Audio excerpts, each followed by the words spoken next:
Gold, trusted gold buyers. మీరు తాకట్టు పెట్టిన బంగారాన్ని విడిపించి ఈ రోజు ఉన్న మార్కెట్ ధరకు కొనబడను.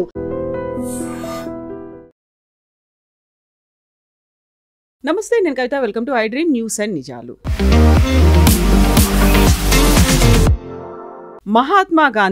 మహాత్మా ఎలా అయ్యారు? ఫాదర్ ఆఫ్ ద నేషన్ అని ఎందుకు పిలుస్తున్నారు? యాక్చువల్గా ఆయన హిందూ వ్యతిరేక, దేశ వ్యతిరేక, విభజన కావాలని ఎందుకు కోరుకున్నారు? గాడ్సే చంపాలి అనుకుంటే గాంధీనే ఎందుకు చంపారు? జిన్నాని ఎందుకు వదిలేశారు? ప్రతిసారి మహాత్మా గాంధీ జయంతి అప్పుడు వచ్చేటువంటి క్వశ్చన్స్ ఇవి. సోషల్ మీడియా అంతా దీనిపై చర్చలో మునిగిపోతుంది. యాక్చువల్గా గాంధీ మహాత్మా ఎప్పుడయ్యారు? గాంధీ గురించి ఇలాంటి controversies, different statements, strong comments ఎందుకని వస్తుంటాయి? మనతో పాటుగా ఉన్నారు సీనియర్ జర్నలిస్ట్ సురేష్ కొచ్చతిల్ గారు. సార్ నమస్తే. సార్, గాంధీ మహాత్మా ఎప్పుడయ్యారు అనేది ఆర్టీఐ దాని కింద వచ్చింది. అప్పుడు తెలిసింది ఎవరు ఎప్పుడు ఎందుకు చేశారు అనేది. ఫాదర్ ఆఫ్ ది నేషన్ ఎందుకు అయ్యారు? లేకపోతే ఆయన హిందూ వ్యతిరేక అనే దాంతో పాటుగా ఆయన్నే ఎందుకని చంపాల్సి వచ్చింది? జిన్నాని ఎందుకు స్పేర్ చేశారు? ఎందుకని వదిలేశారు? బోల్డ్ అన్ని క్వశ్చన్స్ వస్తున్నాయి. జస్ట్ ఆస్కింగ్ అనే ట్యాగ్తో కూడా. దీనికి జవాబు కావాలంటే అంబేద్కర్ గారు రాసిన పుస్తకాలు చదవాలి. గాంధీ గురించి కదా, ఆ పుస్తకాలు రాసిన గాంధీ గురించిన చాప్టర్స్లో ఈ సెడ్ గాంధీని, ఆయన ఉన్న విచారాలని అంబేద్కర్ టోటల్గా తిరస్కరించారు, కంప్లీట్గా. ఈ said is a failure and he was totally against Gandhi's policies. In fact నిన్న విజయదశమి స్పీచ్లో దాని గురించి సర్సంఘ్ చాలక్ గారు మాట్లాడారు. అంటే ఈ అజిటేషన్లు, సత్యాగ్రహాలు మన దేశానికి పనికిరావని చెప్పింది మనిషి Ambedkar. He said when there is a constitution, you follow the constitution, don't try and break the constitution. కానీ మీరు అడిగిన ప్రశ్నకి గాంధీ అనే క్యారెక్టర్కి సుభాష్ చంద్రబోస్ని కంపేర్ చేయాలి. నేను ఇంకో ఛానల్లో ఒక 2-part సిరీస్ చేశాను సుభాష్ చంద్రబోస్ మీద. చాలా రీసెర్చ్ చేయాల్సి వచ్చింది. అనూజ్ ధర్ అని చెప్పి very famous author, good friend of mine. ఆయన రాసిన పుస్తకాలు ఉన్నాయి. చంద్రచూర్ ఘోష్ అని ఇంకొక ఆయన రాశారు, ఆ పుస్తకం కూడా ఉంది. Sreejith Panicker from Kerala, he's also return. All these 3 are very close friends. వాళ్ళు ముగ్గురు కలిసి చేసే ఎఫర్ట్కే సుభాష్ చంద్రబోస్ స్టాచ్యూ ఇవాళ కర్తవ్య పథ్ మీద ఉంది అనమాట. తీసుకొచ్చి అక్కడ పెట్టారు చూడండి, ఇప్పుడు ఉంది, ముందు లేకుండే. Imagine, Subhash Chandrabose statue is not there in the main thoroughfare in Delhi, లేకుండే ఇప్పుడు దాకా, మోదీ గారు వచ్చేదాకా. అది కూడా మోదీ గారు 2nd టర్మ్లో వచ్చింది. కానీ కాంప్లెక్స్ క్యారెక్టర్స్ ఎక్కడ అర్థం చేసుకోవాలంటే, క్లిమెంట్ అట్లీ అప్పుడు బ్రిటిష్ ప్రైమ్ మినిస్టర్, ఇప్పుడు ఆయన సంతకం పెట్టారు భారతదేశానికి ఇండిపెండెన్స్ ఇద్దామని చెప్పి ఆ టైంలో 1946 ఐ థింక్. ఆయన దగ్గర తర్వాత ఆయన ఢిల్లీకి వచ్చినప్పుడు, అంటే ఆఫ్టర్ హీ రెమిటెడ్ ఆఫీస్, కల్కట్టాకి వచ్చారు ఒకసారి. ఢిల్లీకి వచ్చి కల్కట్టాకి వెళ్ళినప్పుడు somebody asked him in the media this one, మీరు భారతదేశానికి స్వాతంత్రం ఇచ్చారు కదా, ఎవరు ప్రెషర్ మీద ఇచ్చారు, మీరు ఎందుకు ఇచ్చారు స్వాతంత్రం? బ్రిటిష్ ప్రెస్ వాళ్ళు అడిగారు. ఇంత ప్రెషర్ ఏముంది మీ మీద, ఏం లేకుండా, అంత పెద్ద గొడవ ఏం లేకుండా టైంలో మీరు ఎందుకు ఇచ్చారు స్వాతంత్రం అంటే, it was because of Subhash Chandrabose అన్నారు. ఆయన Azad Hind Fauj, Indian National Army, Burma నుంచి మా మీద చేస్తున్న అటాక్స్తోనే మాకు విసుకొచ్చేసింది. మాకు 2nd వరల్డ్ వార్లో మేము టైర్డ్ అయిపోయాం, మాకు సాలీగా ఇది వద్దని చెప్పేసి మేము ఇచ్చేసాం. Is it not because of satyagraha లేకపోతే అహింసా ఉద్యమం? This is Clement Attlee statement. It is there. You can Google it and get it also. Not because of Mahatma Gandhi. He said very clearly Subhash Chandra Bose. Very clearly. ఇదే మన ప్రేక్షకులు కూడా అర్థం చేసుకోవాలి. మనం ఒకరిని, ఐఎమ్ నాట్ డిక్రైయింగ్ మహాత్మా గాంధీ, ఆయన చేసిన పని ఆయన చేశాడు, కానీ మిగతా ఎవరు ఏం చేయలేదని తీసుకొచ్చారు ఆఫ్ స్టేట్కి. ఎవరు? నెహ్రూ, గాంధీ. సుభాష్ చంద్రబోస్ పక్కన పెట్టారు, సర్దార్ పటేల్ గారిని పక్కన పెట్టారు. 540 నుంచి 500 ప్రిన్స్లీ స్టేట్స్ని 1 సంవత్సరం లోపల he made it part of India. Not even 1 సంవత్సరం, within less than that 3-4 రాష్ట్రాలు మిగిలిపోయినాయి. కశ్మీర్ ఒకటి, జూనాగఢ్ ఒకటి, Hyderabad and Travancore came on line, no problem. Jammu Kashmir కూడా అయిపోయింది. హాఫ్ ద జమ్మూ పోయింది, అది ఇంకో పార్ట్. కాశ్మీర్ పోయింది, అది because of Nehru's delay. Junagadh Sardar Patel state బందూకు పెట్టేసాడు, వెళ్తావా లేదా అంటే పారిపోయారు పాకిస్తాన్కి. And the fellow who was resisting was Zulfikar Ali Bhutto's father.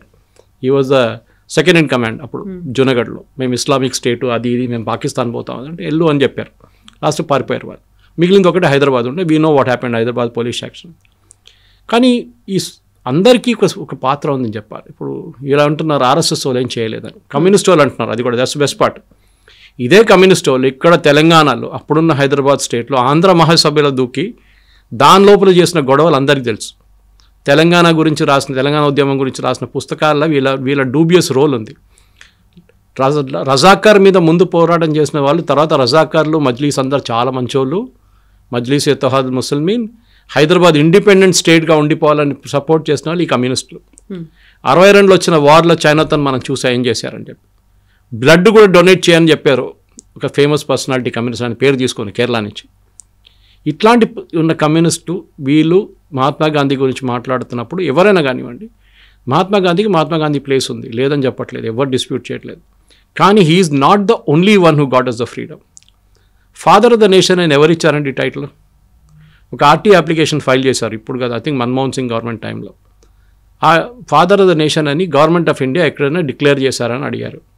Reply came back no, there is no such record. Mahatma అనే టైటిల్ ఇచ్చింది రవీంద్రనాథ్ ఠాగూర్. ఓకే, సరే టైటిల్ ఇచ్చారని చెప్పి మహాత్మా అని ఇప్పుడు that is become very derogatory term today. నువ్వు మహాత్మానా అని అడుగుతారు, ఏదైనా మంచి పని చేస్తే నువ్వు మహాత్మా గాంధీ అనుకుంటున్నావు అంటాడు.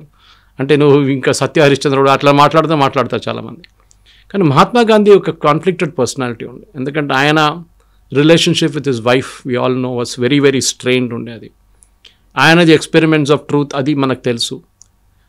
సెక్స్ గురించి ఆయన ఒపీనియన్స్ తెలుసు మనకి. చాలా మట్టుకు Mahatma Gandhi was a very conflicting personality. South Africa నుంచి వచ్చిన మహాత్మా గాంధీ కాదు భారతదేశంలో మళ్ళీ రీఫార్మ్ అయిన మహాత్మా గాంధీ. అదే టైంలో ఆయన దగ్గర ఉన్న పట్టాభి సీతారామయ్య గారు ఐఐసిసి సెషన్లో ఎలక్షన్కి నిలబడినప్పుడు as a official candidate of Gandhi ఆయన వ్యతిరేకంగా సుభాష్ చంద్రబోస్ని పోటీ చేశారు. సుభాష్ చంద్రబోస్ని పిలిచి గాంధీ అన్నారు క్లియర్గా, పట్టాభి సీతారామయ్య గారు ఓడిపోతే నేను ఓడిపోయినట్లు అని చెప్పేసి. But Subhash Chandrabose didn't care and he won the election గెలిచినా కానీ ఆయన మీద ఎంత ప్రెషర్ పెట్టారు గాంధీ అండ్ సపోర్టర్స్. ఆయన అసలు ఒక ప్రెసిడెంట్గా ఉండనియలేదు. సుభాష్ చంద్రబోస్ని అంత హెరాస్ చేసినప్పుడు ఆయన రాజీనామా చేసి వెళ్ళి కలకట్టాలో ఉన్నారు. దాని తర్వాత మనకు తెలుసు హిస్టరీ అంతా, ఆయన హౌస్ అరెస్ట్ పెట్టారు. అక్కడి నుంచి ఆయన ఒక కైండ్ ఆఫ్ తెలియకుండా అబ్స్కాండింగ్గా వెళ్ళిపోయి ఒక డ్రెస్ అంతా మార్చుకొని పాకిస్తాన్కి వెళ్ళిపోయి, అప్పుడు పాకిస్తాన్ లేదనుకోండి, ఆఫ్ఘనిస్తాన్ నుంచి వెళ్ళి రష్యాకి వెళ్ళి అక్కడి నుంచి జర్మనీకి వెళ్ళారు. It's history. కానీ ఐ వోంట్ యాక్సెప్ట్, నా పర్సనల్ ఒపీనియన్, మీ ఛానల్ ఒపీనియన్ కాదు కానీ నా పర్సనల్ ఒపీనియన్ అంటే no, it is not Gandhi who got us. PM voting వచ్చినప్పుడు 2 ఓట్లు వచ్చిన నెహ్రూకి మీరు ఎట్లా ప్రధానమంత్రి చేస్తారండి? ఇదే రాహుల్ గాంధీ గారు అడిగారు ఓట్ చోరీ అంటారు. That is the original vote చోరీ. సర్దార్ పటేల్ గారికి వచ్చిన ఓట్లు నెహ్రూ గారికి వచ్చిన ఓట్లు కానీ చాలా ఎక్కువ ఉండే. మళ్ళీ ఎందుకండి ఆయన ప్రధానమంత్రి చేయలేదు? Because of emotional blackmail. Gandhiji నెహ్రూతో చాలా క్లోజ్ ఉన్నారు. వీళ్ళందరూ అంటారు వీళ్ళందరూ జైలుకి వెళ్ళి. నాకు చెప్పండి, ఆండమన్స్ లాగా జైల్లో వీళ్ళు ఎవరైనా వెళ్ళారండి కాంగ్రెస్ వాళ్ళు? ఒక్కరి పేరు చెప్పండి. ఈజ్ ఇట్ నెహ్రూ, అల్మోరా ఇట్లాంటి అంచే హిల్ స్టేషన్స్లో పంపించారు ఆయన హెల్త్ బాగాలేదని చెప్పి. Mahatma Gandhi also very SIM ఆగా ఖాన్ హౌస్, ప్యాలేషియల్ హౌస్లో జైల్ అని కన్వర్ట్ చేసుకున్నారు టర్మ్. దాన్ని సవర్కర్ సఫర్ చేసిన ఆ పనిష్మెంట్ ఆండమన్స్లో కాలాపానీలో వీళ్ళు ఎవరైనా ఎవరికైనా అయిందండి? ఎన్ని సంవత్సరాలు? 10-15 సంవత్సరాలు జైల్లో అండి. ఏంటి దట్టు హారబుల్ పనిష్మెంట్ కాలాపానీలో. ఎందుకంటే దేశం బ్రిటిష్ వాళ్ళ వ్యతిరేకంగా లండన్లో ప్రొటెస్ట్ చేసిన దానికి, భారతదేశంలో కాదు లండన్లో, అక్కడెళ్ళి కొట్లాడాడు. అక్కడ జరిగిన కాల్పులో చనిపోయారు బ్రిటిష్ అదంతా మనకు తెలుసు, ఉద్దమ్ సింగ్ కేసు అంతా మనకు తెలుసు. అది కానీ అప్పుడు చేసిన అందరు కలిసి చేసిన ఒక పోరాటాన్ని ఒక మనిషికే అప్పుగట్టు పెట్టి ఆయనే ఫాదర్ ఆఫ్ ద నేషన్ అనగానే I won't accept as a personal opinion. This should be a collective will. Subhash Chandrabose కానివ్వండి, మహాత్మా గాంధీ కానీ, నెహ్రూ కానివ్వండి, సర్దార్ పటేల్ కానివ్వండి, అబ్దుల్ కలాం ఆజాద్ కానివ్వండి, ఎవరైనా కానివ్వంండి, they all had a role. Okay, so వాళ్ళ రోల్ పక్కన పెట్టి మీరు ఓన్లీ గాంధీ అంటే sorry, it doesn't work that way. Rajghat లాంటి అంత పెద్ద ప్లేస్ ఇచ్చేసి సర్దార్ పటేల్కి ఎంత ప్లేస్ ఇచ్చారండి అక్కడ ఢిల్లీలో? ఎందుకంటే పివి నరసింహారావు గారు, సరే ఆయన ఫ్రీడమ్ మూమెంట్లో ఆయన పాత్ర కూడా ఉండే హైదరాబాద్ దాంట్లో విమోచనలో, ఆయనకు ఢిల్లీలో ఒక సమాధి లేదండి. అన్ని సంజయ్ గాంధీకి సమాధి ఇచ్చారండి. వాట్ సంజయ్ గాంధీ ప్రధానమంత్రి ఉన్నారా? ఇప్పుడు చూడండి, సి ప్రియాంక వాద్రా స్ట్రాటజీ, కొడుకు పేరు మార్చుకొని రెహాన్ రాజీవ్ గాంధీ అని చేశారు. That name she wants return. Vadra వద్దంట, ఆమెకి గాంధీ కావాలి. అది కూడా fake Gandhi. And I know this Gandhi very well because original Gandhi was Firoz Gandhi. ఇది గాంధీ అనే పేరు గంధం అమ్ముతుండే గుజరాత్లో, సెంట్ పర్ఫ్యూమ్లు. ఆ కమ్యూనిటీ పేరు గంధీ. దాని నుంచి గాంధీ తయారయ్యారు వీళ్ళు. Feroze Gandhi was a Parsi, Mohandas Karamchand Gandhi was Gujarati. ఇది డిఫరెన్స్ ఉందన్నమాట ఇక్కడ. ఫిరోజ్ గాంధీ పేరు నుంచే వీళ్ళందరూ కొట్టేసుకున్నారు పేరు గాంధీ గాంధీ గాంధీ అని. ఓకే, ఇదే ఫిరోజ్ గాంధీని ఇంటి నుంచి బయట తెరమి కొట్టిన మనిషి నెహ్రూ, మనందరికీ తెలుసు. He was not allowed to have a good married life. దాని లాస్ట్లో డివోర్స్ అని చెప్పొచ్చు. Yes, it was kicked out of the house. ఆయన పాపం ఇప్పుడు కూడా గుర్తుంది, మా అమ్మగారు was taking care of my grandfather's brother. Outer Delhi MP ఉండే నాయర్ 2 termsకి. She used to stay in MPs quarters that time. I'm talking on late 50s. ఆ టైంలో her neighbour, opposite neighbour was Firoz Gandhi. మా అమ్మగారు అంటుండే, ఇప్పుడు కూడా అంటుంటారు, she is 84, is in Kerala. She was the product of Lady Shriram college ఆ టైంలో. ఆమె అంటుండే, అరే ఇంత సింపుల్ మనిషి ఫిరోజ్ గాంధీ, బట్టలని తీసుకొచ్చి బేటా దోబీకో దేనా అని చెప్పి మా మదర్కి ఇస్తుండే. Such a simple man. వారానికి ఒక రోజు సంజయ్ గాంధీని, రాజీవ్ గాంధీని ఆడుకోవడానికి ఇక్కడ పంపిస్తారు వీళ్ళతో, ఫాదర్తో, 1 day in a week. నేను హిస్టరీ ఎందుకు చెప్పాలంటే మనం సెలెక్టివ్గా చెప్పుకుంటాం. ఇప్పుడు మనం అందరూ అంటాం మన హిస్టరీలు రాసింది రొమీలా తాపార్, ఇర్ఫాన్ హబీబ్, దానికోసం మీరు ఎవరు యాక్చువల్ ఫ్రీడమ్ ఫైటర్స్ పేరు ఎక్కడ మీకు కనిపించదు, రాణి అబ్బక్క పేరు ఎక్కడ ఉండదు, అహోం రాజుల పేర్లు ఉండవు. మన సౌత్లో ఉన్న రాజా పేర్లు ఒక లైన్లోనే ఫినిష్ చేసేస్తారు వీళ్ళు. చాళుక్యాలు కానీ, కాకతీయాలు కానీ, పాండ్యాలు కానీ, ఎవరైనా వాళ్ళ పేర్లంతా 1 lineలో ఫినిష్ అయిపోతుంది. కానీ Akbar the great, okay, Shah Jahan Taj Mahal కట్టాడు. అరే మీరు రాజస్థాన్కి వెళ్ళండి, అక్కడ ప్యాలెసెస్ చూడండి. Okay, you see the palaces build by the raja. చాలా ఉన్నాయి అట్లా ఎగ్జాంపుల్ చెప్పుకుంటూ. బేలూర్ హాలిబేటర్ చూడండి ఒకసారి, ద బిరుదేశ్వర టెంపుల్ చూడండి. That is 7 wonders of the world, not Taj Mahal. People చెప్పుకుంటారు Taj Mahal 7 wonders, but entire freedom మూమెంట్ని ఒక గ్యాంగ్ హైజాక్ చేసుకున్నారు. ద బాటమ్ లైన్ అది. మీరు అడిగిన ప్రశ్నకి అదే, ఎందుకు గాంధీని చంపారు, వై ఐ కిల్ గాంధీ అని చెప్పి నాథూరామ్ గోడ్సే కోర్టులో ఇచ్చిన రిప్లై ఒకసారి మీరు వినాల్సిందే. It has been made into సినిమాలాగా తయారు చేశారు, దాని యాక్చువల్ స్టేట్మెంట్ ఇప్పుడు కూడా అవైలబుల్. సాలిడ్ రీజనింగ్ ఇచ్చారు ఆయన. దేశాన్ని, ఒక ఇల్లు, మీకు పొలాలు ఉన్నాయండి, ఒక 10 acres పొలం, పెద్ద పొలం ఉంది, 3 పిల్లలు ఉన్నారు. నాన్నగారు అమ్మగారు కూర్చొని డివైడ్ చేయడానికి డిసైడ్ చేస్తారు. మేము పోయిన తర్వాత మీ 3 పంచుకోండి, ఇప్పుడు కొట్లాడకండి అని చెప్పేసి. మేము వెళ్ళిన తర్వాత కూడా కొట్లాడకండి అని చెప్పేసి 3 కూర్చోబెడతారా? 3 దగ్గర సంతకం తీసుకుంటారా? Yes, true. భారతదేశాన్ని 2గా విభజించినప్పుడు హిందువుల దగ్గర అడిగారా ఇది 2 ముక్కలు చేయాలని? ముస్లిమ్స్ దగ్గర అడిగారు. మొహమ్మద్ అలీ జిన్నా పుట్టిన ప్రెషర్ మీద, ఆయన పెట్టిన ప్రెషర్ మీద ముస్లిమ్స్లో ఓటింగ్ జరిపారు భారతదేశంలో. ముస్లిం కమ్యూనిటీలో 97% మంది, 95 అంటారు కొంతమంది, 97 అంటారు కొంతమంది, as we want a Muslim country, separate country అని ఓట్ చేసిన వాళ్ళు ఇక్కడ ఉన్న ముస్లిమ్స్. కానీ ఎంతమంది వెళ్ళారండి పాకిస్తాన్కి? 60% కూడా వెళ్ళలేదు. మిగతా 40% ఇక్కడ ఉండిపోయి. అంబేద్కర్ గారు రాశారు, the transfer of population never happened on religious lines and that is the biggest disaster అని చెప్పారు. చెప్పినట్లనే అయింది అది. సో మన హిస్టరీని వైట్ వాష్ చేయకూడదు ఎప్పుడు. ఉన్న తప్పులు, మేము అందరూ హ్యూమన్ బీయింగ్స్ అండి, దేవుళ్ళు కావు. తప్పులు అందరి దగ్గర ఉంటుంది. బట్ గాంధీ తప్పులేం చేయలేదు, మిగతా వాళ్ళు అందరు తప్పులు చేశారు. సుభాష్ చంద్రబోసు జర్మనీ కాలు పెట్టుకున్నాడు. ఈ కమ్యూనిస్ట్ వాళ్ళు కుక్క ఫోటో పెట్టారు, సుభాష్ చంద్రబోసు, జాపనీస్ వాళ్ళ కుక్క, జర్మన్ వాళ్ళ కుక్క అని చెప్పి ఫోటో పెట్టినారు ఈ కమ్యూనిస్ట్ వాళ్ళు. వాళ్ళ ఒఫీషియల్ పార్టీ మ్యాగజైన్లో కార్టూన్ వచ్చింది, ఇప్పుడు కూడా నా దగ్గర కాపీ ఉందని. సో ఇట్లాంటి పని చేస్తున్న వాళ్ళకి క్రెడిట్ తీసుకోవడానికి మీరు తీసుకోండి, ప్రాబ్లం లేదు. కానీ మీరు అడిగిన ప్రశ్నకి జిన్నాను ఎందుకు చంపలేదు అంటే నాకు సింపుల్ ఆన్సర్, జిన్నా పాకిస్తాన్లో ఉండి అక్కడ వెళ్ళి ఎవరు చంపుతాడని. కానీ నాథూరామ్ గోడ్సే కోపం ఆలోచించండి ఫ్రమ్ హిస్ పర్స్పెక్టివ్. అది చేసిన కరెక్ట్ కాదు, తప్పని చెప్పట్లేదు నేను. నా దేశాన్ని మీరు 2గా విభజించండి, మీరు 5 మంది ఒక రూమ్లో కూర్చొని డిసైడ్ చేశారు. ఎవరండి మీరు డిసైడ్ చేయడానికి? Who are you to decide? 5 మంది కూర్చొని, 5 లీడర్లు కూర్చొని ఒక రూమ్లో కూర్చొని లండన్లో డిసైడ్ చేశారు దేశాన్ని 2 ముక్కలు చేసేద్దామని చెప్పి. ఎట్లా అంగీకరిస్తామండి మేము? అది మా దేశం, అది Pakistan. It was part of India. అక్కడ భారత్ ఉండే టైంలో, మన ఆఫ్ఘనిస్తాన్ దాకా ఉండే మనది. అప్పుడు అది అడగట్లేదు మనం. కానీ మన దగ్గర ఉన్న ఆ టైంలో ఉన్న దాన్ని బంగ్లాదేశ్ అని చేసేసాం ఒక పక్క. అప్పుడు బంగ్లాదేశ్ కదా, అప్పుడు ఈస్ట్ బెంగాల్ అని చెప్పేసాం, east Pakistan, and this became west Pakistan. మీరు ఎవరండి? మీరు who gave you the authority? ఎవరైనా భారతదేశంలో ఉన్న ప్రజలు, ఆ టైంలో అంతా 40 కోట్లు, మన 30 కోట్ల పాపులేషన్ ఉండే, వాళ్ళ దగ్గర అడిగారా? ఓటింగ్ పెట్టారా? ఇదే బ్రిటిష్ వాళ్ళు ఉన్న టైంలో ముస్లిం ఓటింగ్ జరిగింది. జిన్నా అంత ప్రెషర్ పెట్టాడు గాంధీ మీద, నాకు కావాల్సిందే, ఎటు పరిస్థితుల్లో కావాల్సింది చెప్పి ఇక్కడ వచ్చి నిజాంని కలిశారండి. దట్ నిజాంకి వచ్చి అక్కడిక్కడ వ్యాసిలేట్ చేస్తున్నప్పుడు బిట్వీన్ 1947 and 48 వచ్చి మా పాకిస్తాన్ చేరిపోండి అని చెప్పారు. నిజాం అన్నాడు పో నేను రానని చెప్పి ఆయన ఇంకో ట్రిప్లో ఉన్నాడు, ఆయన ఇండిపెండెంట్ నేషన్గా ఉంటాను అది ఇదని చెప్పి. సో గాంధీని ఎందుకు చెప్పానన్నది నాథూరామ్ గోడ్సే స్టేట్మెంట్ చదవాల్సింది.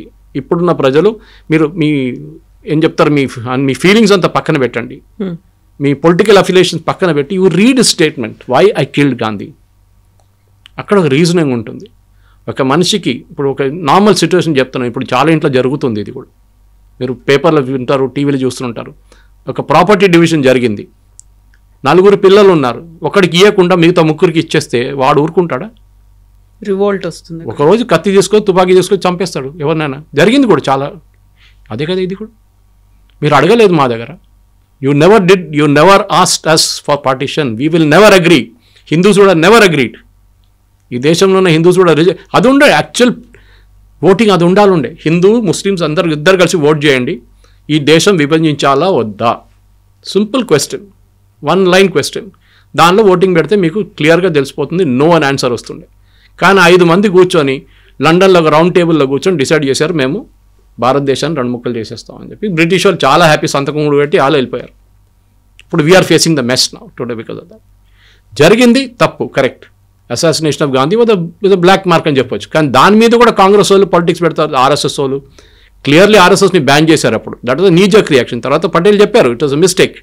దానికోసం తర్వాత ఉన్న దాంట్లో నెహ్రూ రిపబ్లిక్ డే పరేడ్లో పిలిపించారు ఆర్ఎస్ఎస్ని 1963లో. రాహుల్ గాంధీకి చెప్పాలి, అది రిపబ్లిక్ డే పరేడ్లో పిలిపించారు ఆర్ఎస్ఎస్ని.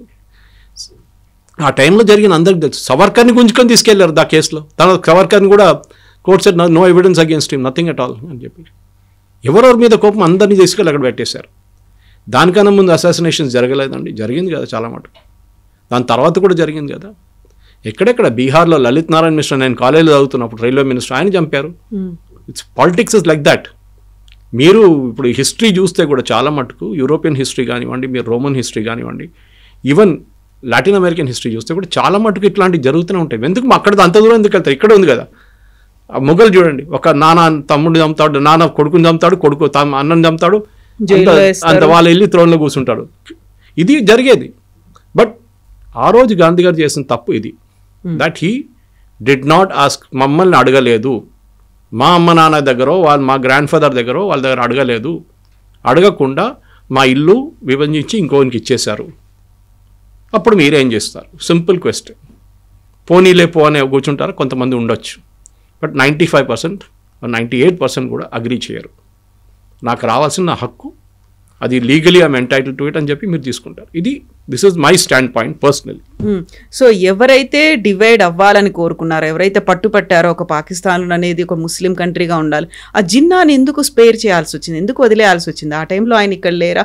ఒకవేళ నిజంగానే పట్టుబడి ఉంటే మహాత్మా గాంధీని చంపేయాల్సిన అవసరం అంతలా ఏర్పడింది ఎందుకు అనేది. మహాత్మా గాంధీని ఎప్పుడు చంపారండి? 48. జిన్నా ఆ టైంలో పాకిస్తాన్లో ఉన్నారు. In fact you suffering from cancer. ఆ టైంలో బ్రిటిష్ వాళ్ళు చెప్పారు గాంధీకి, ఈయన ఇంకో సంవత్సరం కూడా ఉండడు, మీరు వెయిట్ చేయండి, ఈయన పోతే మళ్ళీ పాకిస్తాన్ ఎవడు అడగడు అని చెప్పి. Mahatma Gandhi did not listen to that also. Mohandas Karamchand Gandhi British వాళ్ళు చెప్పినప్పుడు కూడా, and exactly 1.5 years after independence Jinnah passed away. మన 1.5 years ఆగుంటే భారతదేశం ఒకటే అఖండ భారత్లో ఉండిపోతుంది. జిందాని చంపాలంటే పాకిస్తాన్కి వెళ్ళాలి కదా. ఇది కూడా నాథూరామ్ గోడ్సే 3 సార్లు ప్లాన్ చేసి 2 సార్లు ఫెయిల్ అయ్యి 3వసారి సక్సీడ్ అయ్యారు. మనకు అందరికి స్టోరీ తెలుసు, అది పెద్ద స్టోరీ అది. కానీ మీరు అడిగిన ప్రశ్నకి జిన్నాని జిన్నాని నేను చంపాలండి? జిన్నా అడిగారు, మీరు ఇచ్చారు, జిన్నా తప్పేముంది? అడిగితే ఇవ్వాలని ఉందా? మా దాంట్లో ఒక కేరళలో ఒక పాత సేయింగ్ ఉంది. చిన్న ఊర్లో ఒక 2 వ్యాగబాండ్స్ అంటారు, పని లేని వాళ్ళు పక్కన రోడ్డు పక్కన కూర్చొని బ్రిడ్జ్ మీద కూర్చున్నారు. పక్క నుంచి ఏనుగు పోతుందంట. ఏనుగు అండ్ మాహోట్ అంటారు, ఏనుగు చూసుకుంటారు. వెళ్తూ ఒకడు అడిగారంట మాహోటి దగ్గర, ఆ ఏనుగు నాకు ఇస్తావా అని అడిగారంట. సో ఆ పక్కన వాడు ఫ్రెండ్ నవ్వుకుంటా కింద పడిపోయాడు. వాడికి ఏంట్రా నువ్వు అడుగుతున్నా, ఏనుగు అడుగుతున్నా అంట. వాడు అడుగుతా, పోతే ఏం పోయింది, జస్ట్ ఎ వర్డ్ ఇస్తే ఒక ఏనుగు వస్తుంది. జిన్నా ఇదే చేశాడు. జిన్నా వేసిన ప్రెషర్, ముస్లిం లీగ్ ప్రెషర్ కానివ్వండి, తర్వాత 2 nation థియరీ, సయ్యద్ తీసుకొచ్చిన 2 nation థియరీ, అది కూడా అటుకటి సవర్కర్ తల మీద వేసేసారు. సవర్కర్ చెప్పారని చెప్పి. ఎక్కడ చెప్పారండి సవర్కర్? అది 2 nation theory was Syed concept. సరే సవర్కర్ చెప్పారనుకోండి, మీరు అంగీకరించాలని ఉందా? అది ఎక్కడొచ్చింది? అది హిస్టరీ చెప్పుకుంటూ పోతే కవిత గారు ఇంకొక 2 hours చెప్పుకుంటూ పోవచ్చు నేను కావాలంటే. It's very exhaustive. కానీ నాథూరామ్ గోడ్సే ఆయన పాయింట్ ఆఫ్ వ్యూ ఆయనకు ఉండే. మీరు దాంట్లో చాలా మందిని గుంజి తీసుకొచ్చారు ఆ కేసులో. ఆ ట్రయల్ మొత్తం మీరు చదవాల్సిందే. Very exhaustive trial. దాంట్లో లాస్ట్లో of course he was hang to death, that's a different thing. కానీ అక్కడ లేనిపోయిన వాళ్ళని కూడా గుంజుకొని తీసుకొచ్చారు. దాంట్లో ఆర్ఎస్ఎస్ని బ్యాన్ చేయించారు వీళ్ళందరూ. ఇప్పుడు కూడా మాట్లాడతారు ఆర్ఎస్ఎస్ ఇస్ ఇన్వాల్వ్డ్ ఇన్. ఎక్కడ ఇన్వాల్వ్డ్ అండి? కోర్టులో రాహుల్ గాంధీకి అపాలజైజ్ చేయాల్సి వచ్చింది దట్ ఆర్ఎస్ఎస్ ఇస్ ఇన్వాల్వ్డ్ అని. ఎక్కడ లేదు, know where, even in government of India records లేదు. లేనప్పుడు మీరు ఎట్లా చెప్పుకుంటూ పోతారండి ఆర్ఎస్ఎస్ ఇన్వాల్వ్డ్ అని? అన్నిటికీ ఆర్ఎస్ఎస్ పేరు చెప్తారు. మీరు ముస్లిం లీగ్ గురించి దమ్ముంటే ఒకసారి మాట్లాడమని చెప్పండి, వీళ్ళు మాట్లాడరు. ఇప్పుడున్న ముస్లిం లీగ్ కేరళలో ఉన్న IUML is a part of the original Muslim League of Mohammed Ali Jinnah. ఇక్కడున్న Indian Majlise Ittehadul Muslimeen originally form చేసిన రజాకార్లు. ఎంతోమంది వేలాది మంది హిందువులు చంపారు. అప్పుడు మనం ఇప్పుడు కూడా వాళ్ళ మీద ఉన్న పగ పెట్టుకుంటున్నామండి? లేదు కదా. అయిపోయింది హిస్టరీ అని చెప్పేసి మనం మర్చిపోతున్నాం. కల్కటాలో జరిగిన యాక్షన్ డేలో ఎంతమంది హిందువులు చనిపోయారండి? 50,000 అంటున్నారు, కొంతమంది 1,00,000 అంటున్నారు. ఇప్పుడు ఒక సినిమా కూడా వచ్చింది దాని గురించి, బెంగాల్ ఫైల్స్ అని చెప్పి, వివేక్ అగ్నిహోత్రి. ఇది హిస్టరీ అనేది మన ప్రాబ్లం ఏంటంటే మన పిల్లలకి ఇది ఏం నేర్పియలేదు. Our people were taught only certain things. Leftist historians ఏం రాశారో అదే ఇప్పుడు NCERT బుక్స్లో కరెక్ట్ అవుతున్నాయి హిస్టరీ అంతా. ఇప్పుడు రాణి అబ్బక్కని తీసుకొస్తున్నారు, ఇండియన్ రాజుల గురించి రాస్తున్నారు. ఇదంతా ఇప్పుడు జరుగుతుంది. మేవార్ల గురించి కానీ మహారాణాల గురించి, అక్కడున్న రాజస్థాన్లో ఉన్న రాజుల గురించి రాస్తున్నారు. మన దగ్గర సౌత్లో ఉన్న రాజుల గురించి రాస్తున్నారు. ఇదంతా మర్చిపోయారు. ఓన్లీ ముఘల్ రూల్, దాని తర్వాత బ్రిటిష్ రూల్, కథం. Battle of Plassey, battle of this, battle of that. అది చూడండి, ఎక్కడ ఒక్క బ్యాటిల్ కూడా మనం గెలిచినట్లు లేదు. అన్నీ ఓడిపోయిన బ్యాటిల్స్ ఉన్నాయి మన దగ్గర. మానవ్ శీసన్ గుప్తా రాసిన పుస్తకం ఉంది, and this doctor Vikram Sampath రాసిన పుస్తకాలు ఉన్నాయి. She wrote a 12 volume and Vikram Sampath. అది చదవాలి పిల్లలకి. ఆ హిస్టరీ బుక్స్ ఇవ్వాలి పిల్లలకి, వేర్ మనం బ్యాటిల్స్ గెలిచాము. We have won number of యుద్ధాలు మనం గెలిచాము. మనం బ్రిటిష్ వాళ్ళు కానీ, పోర్చుగీస్ కానీ, ఎవరైనా కానీ, ఈవెన్ ముఘల్స్ మీద. కానీ అది ఎక్కడ హిస్టరీ బుక్స్లో ఉండవు. మనం ఎక్కడెక్కడ ఓడిపోయామో అదే ఉంటుంది మన హిస్టరీ బుక్స్లో. ఈ ఇండియన్ రాజులు పనికిరాదు, ఓడిపోయినారని చెప్పి పోరస్ నుంచి లాస్ట్లో బ్రిటిష్ వాళ్ళు వెళ్ళేదాకా అదే హిస్టరీ మనకు చెప్పుకుంటూ వస్తున్నారు. సో మహాత్మా గాంధీ ఆయన చేసిన దానికి we are not disputing it, it's correct. But the point of view దాంట్లో ఆర్ఎస్ఎస్ని కొంచెం తీసుకురావడము, దాంట్లో నాథూరామ్ గోడ్సే రోల్ని ఆయన పాయింట్ ఆఫ్ వ్యూ వినకుండా ఎవరైనా ఈవెన్ ఉరి తీసే ముందు లాస్ట్లో అడుగుతారండి, మీకు ఆ లాస్ట్ విషెస్ ఏమైనా ఉందా అని అడుగుతారు. He was never given a chance. ఆయన కోర్టులో చెప్పారు, చాలా మంచి ఆర్గ్యూ చేశారు. I think he personally argued a case. చాలా మంచి ఆర్గ్యూ చేశారు that why I killed Gandhi. And there is a drama on that, there is a movie on that. పుస్తకాలు కూడా ఉన్నాయి దాని మీద. చదవాల్సింది ఇప్పుడు పిల్లలు. యూ మే నాట్, మీరు అగ్రీ చేయరో, మీరు డిస్ప్యూట్ చేస్తా చేయండి, మాకు ప్రాబ్లం లేదు. కానీ పీపుల్ షుడ్ రీడ్ ఇట్. కాదు గోడ్సే, అది గోడ్సే, ఇదే చెప్పుకుంటే పోతారు రాహుల్ గాంధీ. వీళ్ళేమంటారు, అండ్ బెస్ట్ పార్ట్, ఇదే బ్రిటిష్ వాళ్ళు, ఇదే కాంగ్రెస్ వాళ్ళు భగత్ సింగ్ని టెర్రరిస్ట్ అని చెప్పారు ఒకసారి. పుస్తకాలు కూడా ఉండేది చాలా రోజుల దాకా. తర్వాత కరెక్ట్ చేశారు దాన్ని. How was Bhagat Singh terrorist అండి? ఎవరు చెప్పారు? బ్రిటిష్ వాళ్ళు రాశారని చెప్పి మీరు కూడా అదే అగ్రీ చేస్తారా? ఆ టైంలో చేసిన పని అది. తప్పు అనిపించవచ్చు ఇప్పుడు, కరెక్ట్. కానీ జరిగింది అది. హిస్టరీ అనేది ఒక సేయింగ్ ఉంది కవిత గారు, history has a dirty habit of repeating it self అంటారు. హిస్టరీ రిపీట్ అవుతుంది. ఒకసారి మర్చిపోతే హిస్టరీ గురించి ఇట్లా one day come back and hit you again అని. ఎప్పుడు మర్చిపోకూడదు హిస్టరీ గురించి. దానికోసం మన స్వాతంత్రం మనకు వచ్చింది చూడండి, ఆపరేషన్ సింధూర్ కానీ ఏదైనా కానీ ఎందుకు చేస్తున్నాం అంటే we should never forget that history. Pakistan అనే ఒక దేశం భారతదేశాన్ని ఫినిష్ చేయడానికి తయారు చేసి ఇచ్చాం మనం, తయారు చేసి వాళ్ళకి. ఇదే నిజాం 20 కోట్ల రూపాయలు ఇచ్చారు అక్కడికి. మహాత్మా గాంధీ ఇచ్చారండి 100 కోట్లు ఎంతో. ఎందుకు ఇవ్వాలండి పాకిస్తాన్? అరే వాళ్ళ దగ్గర ఏం లేదు, వాళ్ళు ఏం చేశారు, అది పెట్టి ఆయుధాలు కొనుక్కున్నారు, మన మీద బాంబులు వేశారు. తర్వాత ఈ గాంధీ ఫిలాసఫీ అని చూడండి, I totally disagree with. Subhash Chandrabose అప్పుడు ఆజాద్ హింద్ ఫౌజ్ సెటప్ చేసినప్పుడే చెప్పారు. ఆయన జర్మనీ నుంచి చేసిన బ్రాడ్కాస్ట్లు ఇప్పుడు కూడా చాలా మటుకు తెలుగులో ఉందండి అది. That German radio was broadcasting in 6 Indian languages including Telugu ఆ టైంలో. ఎందుకంటే అప్పుడు రేడియోలో ఉండే కదా అప్పుడు. దాని తర్వాత ఫార్ ఈస్ట్కి మూవ్ అయింది, ఇండోనేషియా, మలేషియా, అటువైపు నుంచి సుభాష్ చంద్రబోస్ గారు సింగపూర్ నుంచి స్టార్ట్ చేశారు బ్రాడ్కాస్టింగ్. దాంట్లో క్లియర్గా ఆయన చెప్తున్నారు ఏది ఆయన చేసిన తప్పులు. ఇది ఈ సత్యాగ్రహం గిత్యాగ్రహం ఏం పనికి రాదు. ఇది ఎవరు చెప్పారు? అంబేద్కర్ గారు చెప్పారు. ఇది civil disobedience and will not work in this country. What will work in this country is only constitution. దానికోసం ఏ రోజు సుభాష్ చంద్రబోస్ దిగి వెళ్ళిపోయాడు. దాని తర్వాత కొన్ని రోజుల తర్వాత మీరు చూస్తుంటారు అంబేద్కర్ గారు ఆఫ్టర్ ఇండిపెండెన్స్ నెహ్రూ క్యాబినెట్ నుంచి రాజీనామా చేసి వెళ్ళిపోయారు అంబేద్కర్ గారు. హిందూ బిల్ మీద డిస్ప్యూట్ ఉండే, ఆయనే చెప్పారు you should all religion should have one law అని. అప్పుడు నెహ్రూ అగ్రీ చేయలేదు. ఇప్పుడు మోదీ గారు తీసుకొచ్చినప్పుడు యూనిఫామ్ సివిల్ కోడ్ తీసుకొచ్చారు దాన్ని. అది that is what should have been done. ఎప్పుడో యూనిఫామ్ సివిల్ కోడ్ రాలేదు ఇంకా. That is the most important thing. కానీ ఆ రోజు జరిగిన తప్పులు వీ షుడ్ ఎవరైనా ఉండనియండి, ఏ దేశంకైనా ఫౌండర్స్ చాలామంది ఉన్నారు. ఒక్కొక్క దేశానికి ఒక ఫౌండర్ ఉన్నారు. షేక్ ముజీబుర్ రహమాన్ బంగ్లాదేశ్ అని చెప్పొచ్చు. అట్లాంటి there are many founders for many countries. కానీ వాళ్ళు చేసిన తప్పులు, వాళ్ళు చేసిన మంచి పనులు రెండు గుర్తుపెట్టుకోవాలి. Don't glass over and say 2 అక్టోబర్కి ఆయన ఫోటో పెట్టి దండం పెట్టి అని చేస్తున్నాం, చేయండి. బట్ గాంధీ చేసిన తప్పులు కూడా మనం ముందుకు తీసుకురావాల్సి, that is very very important. So ఇప్పుడు మన ఇంటర్వ్యూ స్టార్టింగ్లో ఒక మాట చెప్పారు, అంబేద్కర్ గాంధీజీ ఐడియాలజీనో గాంధీజీ ఫిలాసఫీ యాప్ట్ కాదు, అంత సూటబుల్ కాదు అనేది. సో అది ఏ టైంలో చేసినటువంటి ఒపీనియన్, ఆ ఎక్స్ప్రెషన్ అనేది ఎప్పుడు? కాన్స్టిట్యూషన్ ఫామ్ అయిన చేసినప్పుడు, I think it somewhere in 48 అనుకుంటా. ఎందుకంటే రాహుల్ గాంధీ ఎప్పుడు చెప్తుంటాడు కాన్స్టిట్యూషన్ చూపించి, Savarkar didn't believe in this constitution, Godse didn't believe in this constitution, that's why Godse killed Mahatma Gandhi అని. గోడ్సే ఈ కాన్స్టిట్యూషన్ అంగీకరించలేదు, దానికోసం గోడ్సే గాంధీని చంపారంట. గాంధీని ఎప్పుడు చంపారండి? 48. కాన్స్టిట్యూషన్ ఎప్పుడు వచ్చిందండి? 1950. లేనిపోయిన కాన్స్టిట్యూషన్ చూడకుండా గోడ్సే కోపం వచ్చిందా? ఈ killed because of a belief. నా దేశాన్ని చీట్ చేశారు గాంధీ, నా దేశాన్ని అమ్ముకున్నారు గాంధీ అని చెప్పి ఆ కోపమే చేశారు. తప్పో నేను అది కూడా చెప్తాను మళ్ళీ, అది రైట్ ఆర్ రాంగ్ అనేది ఇంకో డిబేట్ అది. కానీ ఆయన పాయింట్ ఆఫ్ వ్యూలో అది, నన్ను ఇట్లా నా దేశాన్ని 2 ముక్కలు చేసి ఒకరికి ఇచ్చేశారు, ఈయన ఎవరు ఇవ్వడానికి, ఆ కోపం ఉండే అని. రైట్ ఆర్ రాంగ్ ఆ డిబేట్ మనం చేసుకొని డిబేట్ చేయట్లేదు. ఆ డిబేట్ చెప్పంగానే ఇమ్మీడియట్లీ ఆర్ఎస్ఎస్ మళ్ళీ ఇంకో ట్రిప్లో వెళ్ళిపోతారు సవర్కర్ అని చెప్పేసి. మీరు మహారాష్ట్రలో వెళ్ళి సవర్కర్ని తిట్టండి. ఇప్పుడు రాహుల్ గాంధీ కొలంబియాకి వెళ్ళి సవర్కర్ని తిడుతున్నాడు. బాంబేలో వచ్చి సవర్కర్ని తిట్టమని చెప్పండి, ఒకసారి సవర్కర్ గురించి మాట్లాడమని చెప్పండి. ఆల్రెడీ ట్వైస్ వార్నింగ్ ఇచ్చారు శివసేన వాళ్ళు, ఉద్ధవ్ ఠాక్రే అండ్ శరద్ పవార్ కూడా వార్నింగ్ ఇచ్చారు సోనియా గాంధీకి. ఇక్కడ వచ్చి భారతదేశంలో సవర్కర్ గురించి రాహుల్ గాంధీ మాట్లాడకూడదని చెప్పారు. అప్పటి నుంచి నోరు బంద్ చేసి ఇప్పుడు కొలంబియా వెళ్ళాడు, అక్కడ చెప్తున్నాడు. Savarkar had a role, rightly or wrongly. కానీ ఆ టైంలో అంత కష్టపడి నేను క్షమాపణ రాసి ఇచ్చారని చెప్తున్నారు. సవర్కర్ మీద అన్ని పెద్దగా, అన్నిటికన్నా పెద్ద ఎవరు రాయమన్నారండి అది? It is the same Mahatma Gandhi. నువ్వు బయట ఉంటే మాకు పనికి వస్తావు, లోపల ఉంటే పనికి రావు అని చెప్పి యూ రైట్ లెటర్. చాలామంది రాశారు. దాంట్లో లాంగ్వేజ్ అంటే I beg your most obedient servant, your most obedient servant అనేది ఈవెన్ మహాత్మా గాంధీ లెటర్లో ఉన్నాయి.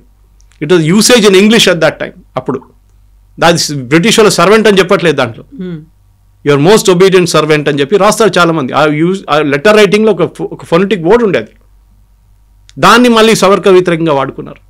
ముందు సవర్కర్ గురించి డిబేట్ చేద్దారండి, నేను కూడా ఉంటాను. మన ఒక శిల్పకళా వేదికలు డిబేట్ పెట్టుకుందాం. I will be on one side or we can get Vikram Sampath or వీళ్ళని ఎవరినైనా తీసుకురావచ్చు. They will debate beautifully. It should be either black or white or you should read both. ఒకవైపు చదివేసి రోమిలా తాపర్, ఇర్ఫాన్ అహ్మద్ రాసిన ఈ హిస్టరీ చదివి ఇదే హిస్టరీ అనుకుంటున్నారు. కాదు, there are many. A human being అయినా షార్ట్ కమింగ్స్ ఉంటుంది. గాంధీ కూడా షార్ట్ కమింగ్స్ ఉండే, సవర్కర్కు ఉండే, గోడ్సేకు ఉండే, నెహ్రూకు ఉండే, అందరికి ఉంది. Even Subhash Chandrabose very headstrong person, very headstrong. ఒకసారి ఒక పని చేయాలనుకున్నా ఆయన పక్కన జరగడు. ఆయన ఈ was like that. Maybe right or wrong.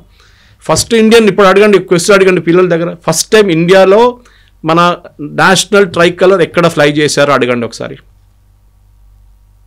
Manipur and then Andamans. ఎవరు చేశారు? సుభాష్ చంద్రబోస్. అండ్ దట్స్ 10 సంవత్సరాల ముందు, ఇండిపెండెన్స్ కన్నా 5, 6, 10 సంవత్సరాలు, రెండు సార్లు జరిగింది ఇది. I don't have the exact year, కానీ it happen well before the independence. ఎక్కడైనా పుస్తకాలు హిస్టరీ బుక్స్లో ఉందండి ద ఫస్ట్ టైం నెహ్రూ చేశారు 47లో? కాదు, sorry, it was Subhash Chandrabose who did it long before independence. ఇదే అండమాన్స్ క్యాప్చర్ చేశారు వాళ్ళు బ్రిటిష్ వాళ్ళ దగ్గర నుంచి, ఆజాదీన్ ఫౌజ్, జాపనీస్ వాళ్ళందరూ కలిసి. అప్పుడు ఆ హిస్టరీ బుక్స్లో లేదే అది. ఎందుకు లేదండి?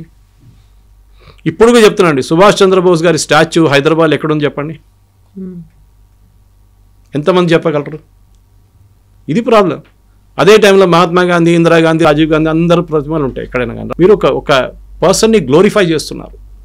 ఇప్పుడు కూడా గాంధీలు అంట. వీళ్ళు గాంధీలు కాదు, they are Nehrus. They are using their father's name. ఆయన ఇంటి నుంచి తెరమి కొట్టిన మనిషి పేరు మీరు వాడుకుంటున్నారు.